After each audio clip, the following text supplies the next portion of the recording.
حضرت حارث اشعری رضی اللہ تعالیٰ عنہ بیان کرتے ہیں، رسول اللہ صلی اللہ علیہ وسلم نے فرمایا، میں تمہیں 5 چیزوں جماعت سے وابستہ رہنے، سماع و اطاعت، ہجرت اور اللہ کی راہ میں جہاد کرنے کا حکم دیتا ہوں، اور جس شخص نے بالشت بھر جماعت سے علیحدگی اختیار کی تو اس نے اسلام کی رسی اپنی گردن سے اتار دی مگر یہ کہ وہ لوٹ آئے، اور جس شخص نے جاہلیت کا نعرہ بلند کیا اس کا شمار جہنمیوں میں سے ہوگا، اگرچہ وہ روزہ رکھے اور نماز پڑھے اور وہ گمان کرے کہ وہ مسلمان ہے۔ مشکات المصابیح حدیث نمبر 3694۔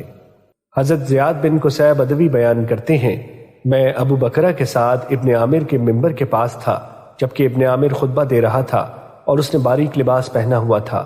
یہ دیکھ کر ابو بلال رضی اللہ تعالیٰ عنہ نے کہا، ہمارے امیر کو دیکھو، اس نے فاسقوں جیسا لباس پہن رکھا ہے۔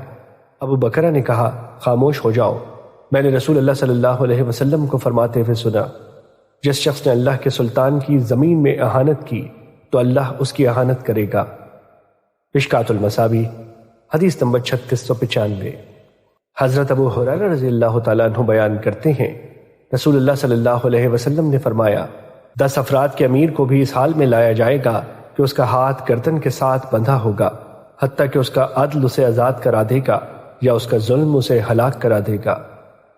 مشکات المصابیح حدیث نمبر 3697۔ حضرت ابو ہریرہ رضی اللہ تعالیٰ عنہ بیان کرتے ہیں، رسول اللہ صلی اللہ علیہ وسلم نے فرمایا، عمرہ کے لیے ویل یعنی ہلاکت و تباہی یا جہنم کی ایک وادی ہے، نازمین کے لیے ویل ہے اور امانت رکھنے والوں کے لیے ہلاکت ہے۔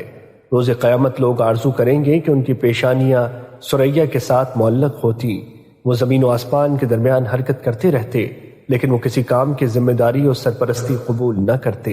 اور امام احمد نے بھی اسے روایت کیا ہے، ان کی روایت میں ہے کہ ان کے بال ثریا کے ساتھ معلق ہوتے اور وہ زمین و آسمان کے درمیان حرکت کرتے رہتے لیکن انہیں کسی کام کی ذمہ داری نہ سونپی جاتی۔ مشکات المصابیح حدیث نمبر 3698۔